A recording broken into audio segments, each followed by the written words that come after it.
Hello, my friends. My name is Gerdes. I'm just a professor trying to help you understand context in the war in Ukraine. I'm also trying to understand some things myself. I've been beaten down this trail where I have this theory that if American evangelicals particularly understood that Russia's claims to traditional values aren't exactly what they claim to be, that Russia is not this paragon of moral virtue that they're claiming to be just because they use the word God or use the word traditional values or traditional morality or what have you, that they're not actually that, that they would have, or particularly if they recognize that it's something completely different, that American evangelicals would have an allergic reaction to Russian propaganda and move away from that and maybe support Ukraine. And it struck me yesterday when I was interviewing Constantine. He and I had a talk for about an hour. And one of the things that he clarified for me was it's not like we are serving God. It's not that. It's that we are God's people, God's anointed, and God's salvation. We, Russia, are God's salvation to the world. And that's really interesting. The rest of the world is all Satan, and Russia is the only good. That's the way that they looked at it. And so I think to be effective here, we have to understand that that's a problem, and then we have to marshal evidence. And somebody emailed me some like not evidence per se, but something approximating something like evidence. So here's an email from someone, and I removed all their information about it, and so I'm going to show you this here. Their identifying information like their name and next, that sort of thing. But I thought this was really, really valuable. So let's look at this. Pete sent me this. In my opinion, Russia is not only not winning, they have in fact lost a year and a half ago. Now he's making his argument, it's opinion, and there's something to be said for what he's about to say here in blue. But then when we get down into this gray area down here, you'll see something really interesting that I think is worth the video. Okay, they are not moving forward, essential to conjuring land. Their economy is dead. Not only armament industry is in business, the only armament industry rather is in business.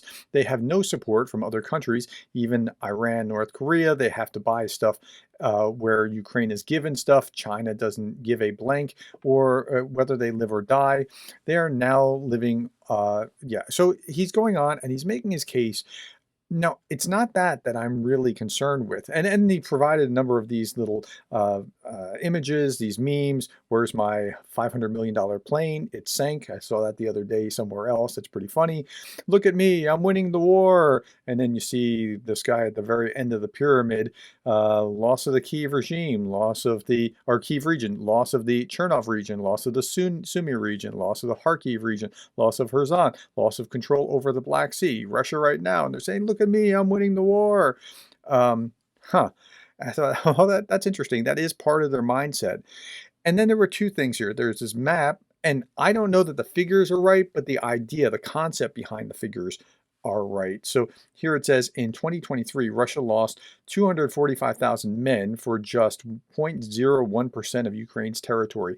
Now, I don't know that that's right. I have to go back and look and see, like at the January 1st, 2023 and December 31st, 2023, what the numbers were according to Ukraine, just to verify that. And then we'd have to look at how much land they've actually gained and see that. But that's a really interesting point. That's not why I'm showing you that. It's for this. So here we see this little smiley Ukraine face guy, and then above that, when only 14% of your citizens go to church on a regular basis. Now that's the first thing. So if we're trying to make the claim that that Russia is this bastion of traditional values, I think that kind of statistic, now we'd have to prove out all these statistics. I'm not saying these statistics are accurate or that you can hang your hat on any of these statistics, but I think this is the kind of evidence that we need to marshal to present before evangelicals particularly. And why evangelicals? Maybe you don't care about evangelicals, but if they're the key to unlocking aid because they keep pushing their representatives the wrong way, then you want to disabuse them of this kind of thinking. Okay.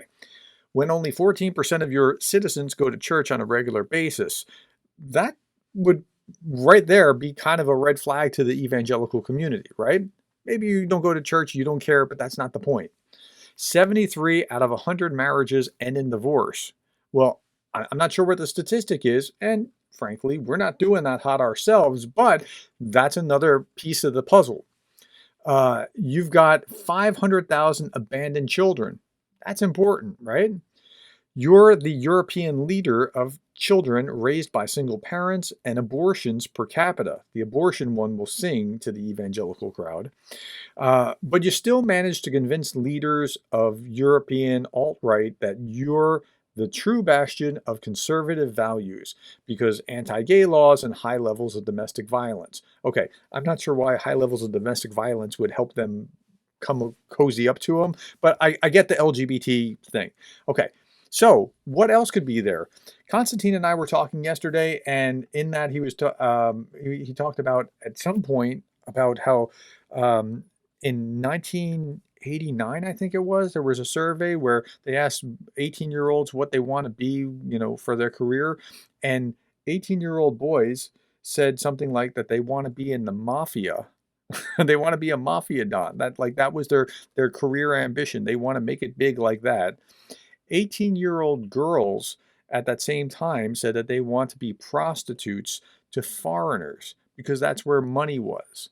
Now, I would imagine that if you go back to this same survey that we were just looking at, there would be something along a high prostitution rate or other variables that show that they're really not the bastion of traditional values that they think that, or that they're trying to project that they are, and maybe even at some level they think that they are.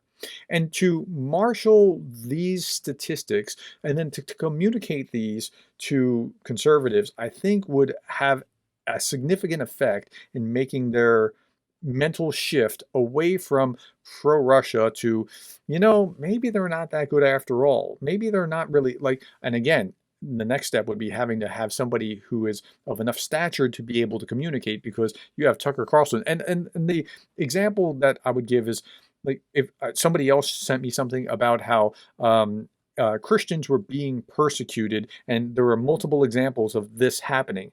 Well, but Tucker Carlson has already absorbed that narrative by pointing out how Ukraine has banned the Ukrainian Russian Orthodox Church, the one from the Moscow Patriarch. And by doing that, he's taken that narrative, and they think that it's Ukraine that's persecuting Christians, not that Russia has been doing this kind of thing. And so those are the kinds of things that we need to overhaul. So I'm showing you this to show you, I think this is how to do it. And I'm asking for your help. If you stumble across anything, if you can research, if you can find anything that shows that Russia really isn't what they're trying to project themselves to be, I think we can make some progress. Okay, that's all that I have to say. I hope that helps you understand where I'm heading, what I'm trying to do. By the way, so if you haven't seen this video with Constantine and I talking about this, you should see that. If you haven't seen Constantine's video yesterday, where after our discussion, he went and kind of took some of that and boiled it down a little bit more and did it in his live stream. You should watch that as well if you're interested in the subject. Thank you for listening to me. Thank you for the likes, the shares, the subscribes. Thank you for being the kind of person that cares about Ukraine.